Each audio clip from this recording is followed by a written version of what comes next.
Welcome back to today's video. Today is Saturday, October 19th, 2024, and today we are going to be talking about how Donald Trump could lose the 2024 presidential election in the final stages, just 18 days out from November, how in this crunch time that is so important for both presidential candidates, how he could ultimately get to a point where he loses the election because of burnout, because he's losing steam in these final days and saying more outrageous things as he gets closer to an election that stands in direct contrast with the traditional style of campaign that Donald Trump has done in both 2016 and 2020. If you remember back in 2016, Donald Trump took on what many Republicans dubbed to be this presidential blitz that Donald Trump went on in the final stages of the campaign season, where he tempered himself. He didn't go out there and say outlandish things. He was participating a lot more and was doing sometimes 3 or 4 rallies a day to make up the ground that was seemingly lost in the polls and in the earlier stages of the campaign when Hillary Clinton had 6-7 point leads nationally that he eventually narrowed down, but not without this intentional effort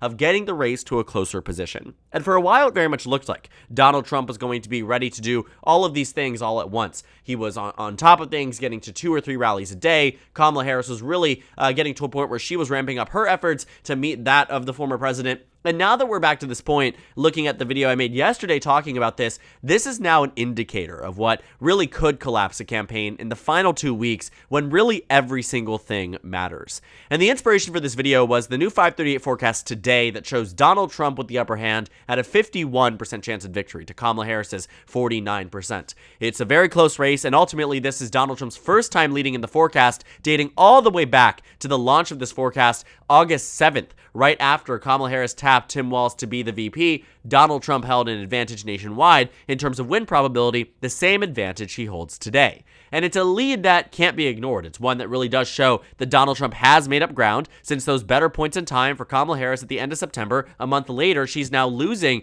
to Donald Trump on the 538 forecast, which speaks to, again, to why Democrats really can't be in this position of complacency. By no means is this election a done deal for Kamala Harris, and in fact, she's no longer the favorite, according to 538. But to that point, too, Donald Trump had to get to this point by doing things that he no longer seems to want to do.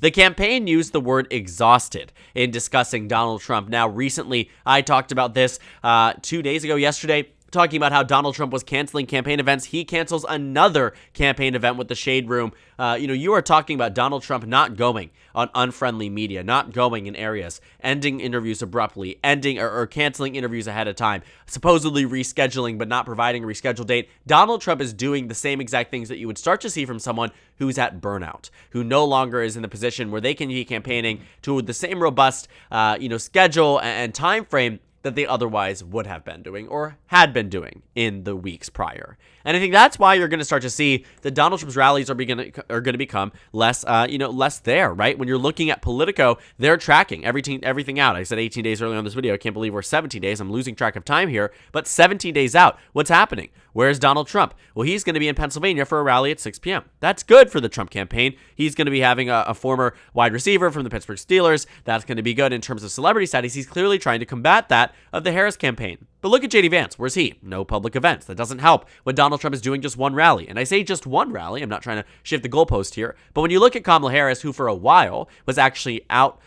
being outpaced by Donald Trump in terms of rally cadence, Kamala Harris is doing a rally in Detroit at a get out the vote effort.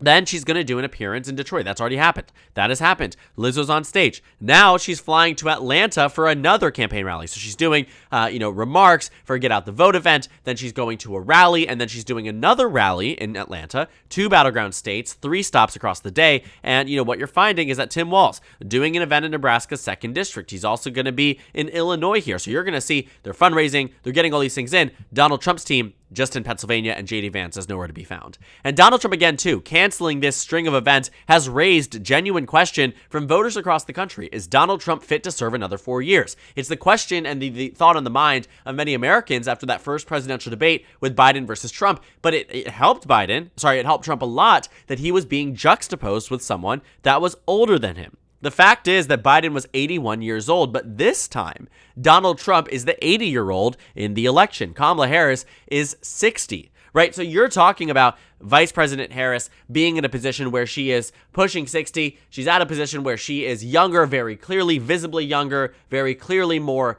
snappy and witty. You saw the way she interacted with those, hecklers at her rally from Donald Trump's base. It all around here, what you're seeing is that there's a huge juxtaposition. And for a while, Donald Trump was really trying to keep up with that and get ahead of that narrative by doing 2 events a day compared to Kamala Harris's 1. But then Kamala Harris's campaign clearly got the memo. They went on a whole Rust Belt strategy. They went all in on the battleground states. They planned, 11 stops across the Rust Belt in a week. They were doing everything. Now they're doing 2 or 3 stops a day. And Donald Trump is, again, his campaign team is using this word exhausted in discussing why he needs to pull out of interviews. And it's not just interviews there. CNBC, NBC, CNN, all of these different networks, and none of them necessarily would be skewing the results in his favor or skewing the questions in his favor. Meanwhile, Kamala Harris is on Fox News. She's doing these things that many people are now saying Donald Trump's point on that she won't go to negative press. She did it. She won't go to the press. She's been doing it. She won't do more rallies. She's doing it. All of his arguments, all of these things that he tried to attribute with the Democratic candidate, especially some of the ones related to Joe Biden, saying it's Sleepy Joe, doesn't work for Kamala Harris, right? Low energy doesn't work for Kamala Harris. Not willing to get a crowd or not able to get a crowd doesn't work for Kamala Harris. None of these points really lined up in a way that worked for Donald Trump to make oppositional to Kamala Harris. And now it only hurts. So again, knowing all this, knowing where we are at in discussing where Donald Trump is, all of these things, let's talk about what the impact of this might be on an election that very clearly is so close. So taking a step back and looking at the final 17 days of this election, everything is going to matter from here on out. Every battleground state, things that happened a year ago really didn't matter. Even 6 months ago really didn't matter. This is crunch time, everybody. And we're in a position where this election is going to be decided by thousands of votes out of millions cast in these battleground states. And that's going to really make or break really our election nights, our anxiety levels, all of these things. Even if you don't have a particular stance or you're watching this from an international perspective and you don't feel personally invested in the election or you just don't have a strong opinion in either direction, regardless, it's still anxiety inducing, regardless if you're a Democrat, Republican, or independent, because the race is so close, you don't know who's going to win. Very different sets of ideals and policies, and it's really, really an interesting time. So when we get to these battleground states, for instance, Wisconsin, Michigan, and Pennsylvania, North Carolina, Georgia, and Arizona, and Nevada, Donald Trump, right now, statistically speaking, according to 538, would be the likeliest candidate to win the presidency. And that's because in order for Kamala Harris to win, she needs to cross those hurdles in those states like Nevada, Wisconsin, Michigan, and Pennsylvania, enough so that she's able to reasonably win all of them. And if she's not winning any of the 3 in the Rust Belt, she's not winning the election. And that's what gives Donald Trump that upper hand.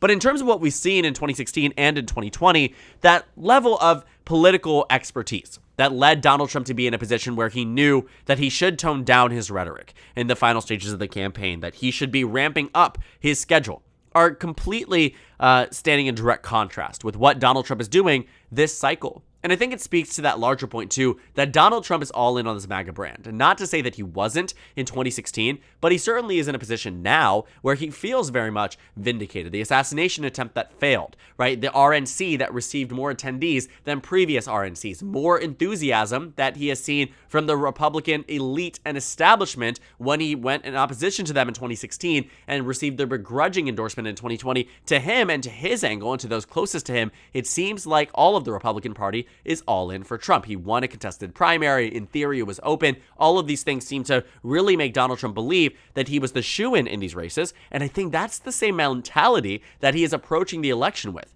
because he's doing all of these things that are now voters are paying attention to closely. And it's turning out voters. You can see it in the focus groups, in all these conversations. The only real data points here that tell Donald Trump that he is in a better position than any election prior, which I do think is true, but the only points that I think make him so confident in believing that he's guaranteed to win this election is polling data that was proven to be wrong in 22 and in 2020. And while I'm sure he, still lives under this idea that polls always overestimate Democratic support against him, I genuinely do not believe that to be the case this election cycle. And I think that we are going to see a rude awakening on the right wing on election night, even if they do in fact win the election, because some of these battleground states just simply aren't going to be as lopsided in favor of the former president as they think. And again, speaking to that point, Donald Trump said just recently that January 6th was the day of love. These are the, tidbits that Democrats in 2020 and in 2016 had to rely on statements that were made months out before the election to use that in advertisements, things that had been focus group tested and had been used to try to sway voters before, and voters had already been made aware of these things, and they have excused it earlier on enough that it didn't matter for the election. And even in instances, for example, the Access Hollywood tape, Donald Trump was given enough time that he could combat that, and at that point, Donald Trump still was able to recover, and then we saw the James Comey letter and a lot of other national things that ended up benefiting Hillary Clinton, and to be fair, she was a Democratic nominee with a negative 30 approval rating on election day, so she certainly wasn't this person from the standpoint to say, I'm the more popular candidate. Categorically, she was not. But you can see, he's giving the Democratic Party sound bites that can be used against him, and I think that's a big reason why Donald Trump is pulling out of some of these interviews. He's being pushed against the wall here and being, asked questions that he doesn't want to answer, and then when he doesn't want to answer them, he pulls back and he says, yada, yada, yada, I'm exhausted, I'm tired, I don't want to do this, I've been campaigning. But that's not, one, a good sign or anything you would ever want to see come out of a campaign. It makes Donald Trump look, old, it makes him look weak. These are not things that he really tries to exude. He tries to be youthful, he tries to be engaged, he tries to be energetic. All of these things just simply not going to happen, and simply does not make him look so based on the way that all of these, leaks and these memos and these statements have been made and have come out to the media. But again, when he's saying things like January 6th was a day of love, this was just a few days ago. This was October 16th. He said this at a Univision town hall when a skeptical Republican voter, someone who said, I'm a Republican, have voted for Republicans my entire life. Here's my question to you about January 6th, X, Y, and Z. He says January 6th was a day of love. He says January 6th had so many good things, and he pretty much defended a day that, for the majority of America, overwhelming majority of America, largely sees as insurrection. And then he makes comments like this that were done at rallies and then reaffirmed on a Fox News interview, that he wants to eliminate the Department of Education federally. And this is something that many Republicans have talked about and explored in the past, but have never actually acted on. Donald Trump isn't even in office. It'd be one thing to act on it when you're running for re-election. He's running for re-election and committing to getting rid of the Department of Education. And any voter out there who has a family member or themselves who's on the Pell Grant or on FAFSA or any of these things related to college education, related to student loan forgiveness, it's not going to fly. It's not going to do well.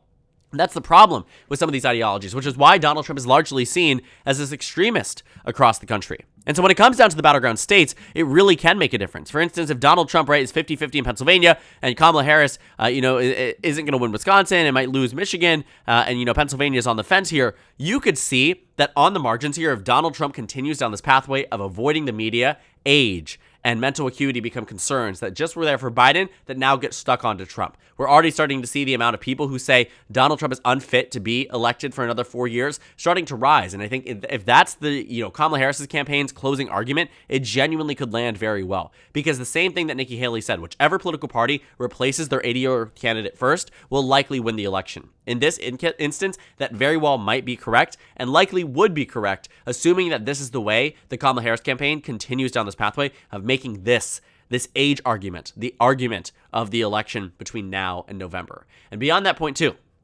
even if it isn't becoming this massive closing argument, it's enough to put people on the fence, questioning whether or not he can serve this out. And not to mention too, not just, service and being able to do another 4 years. It's the things you say that do land poorly amongst voters. Calling January 6th the day of love, that is going to be rung into, or struck into the minds of voters for the next 2 weeks as the Democratic Party clips that, captions it, and puts it out in an advertisement with January 6th footage. I'm sure they already have, because it's a really good talking point for the Democratic Party, because what we know objectively, January 6th was an insurrection. It was an intentional act to overthrow the 2020 election results, and something that many people do associate with the former president. And when you associate the former president, what he needs to do to win that voter is to say, the violence was wrong. The violence was wrong. This is something X, Y, and Z. I did not incite this. I think this is something that is being thrown onto me by the Democratic Party, X, Y, and Z. And I'm not here to give him advice, but what I am going to say is, there are so many other ways where you can answer that question without saying things like it's a day of love and handing an immediate advertisement to the Democratic Party when there already are, just as you are being asked in this town hall, skeptical Republicans out there that may not be entirely sold on Kamala Harris, but hearing more things from Donald Trump makes them want to vote for her, or makes them want to vote against him, rather. And that's the problem with lacking media attention, with saying things that are far more extreme than what he would have touched on in the final stretches of his 2016 and 2020 campaigns, when he notices and knows that many voters are now being more aware, being more in touch, being more cognizant in an election. Those are things that you need to know, and you need to operate under this assumption that this is when people lock in. This is when people pay attention. And when you continue to be as extreme, unlike years prior, continue to do outlandish things, say outlandish things, act outlandishly, whatever it might be, however you want to cut it, whether it's action, whether it's word, all of these things, Donald Trump looks bad. When you see those articles about how Donald Trump's mic cut out for 20 minutes and he walked around the stage, or that at a town hall he cut the questions early and decided to dance to music, or that he's exhausted and can't do another interview, all of these things really don't look good for the former president. And they raise genuine concern amongst voters, especially in those battleground states where it really does make a difference. And if just 10, 20, 30,000 voters are, previously were undecided, but now question the legitimacy of whether or not Donald Trump can serve out another term, that becomes a major problem for the Democratic Party. And it becomes one, Republican Party rather, and it becomes one that may not have enough time to fix, unlike other scandals that had reached the inbox of the Trump team in 2016 and 2020. And even then, they lost the 2020 election. This time, it's going to be very close. But if Donald Trump is to lose, it will be because of the way he has acted over the following next 3 weeks, assuming that he keeps this up. He may not, and I can guarantee you on election day and the days prior, he will do a lot of campaign stops. But it's a lot about narrowing this up when people are voting early. You're seeing that just over a fifth of the vote from 2020 has already been cast in the state of Georgia in 4 days of early voting. People are getting out there. People are excited and inspired to vote. And in some cases, Donald Trump is inspiring voters to get out and vote. But in that case, against him. And we'll wait and see if this closing strategy for Donald Trump holds up. And if it does end up being this way, it's more likely than not that he loses the 2024 election. So thank you guys so much for watching this video. Make sure to comment down suggestions below. Subscribe on the left if you haven't already, and check out the Instagram and Twitter. At the top left of the screen, there's also a Discord server for you to go ahead and join. On the screen, there's a video you can watch, and then a playlist for my 2024 presidential election analysis videos. Again, thank you guys so much for watching, and I will see you all later today.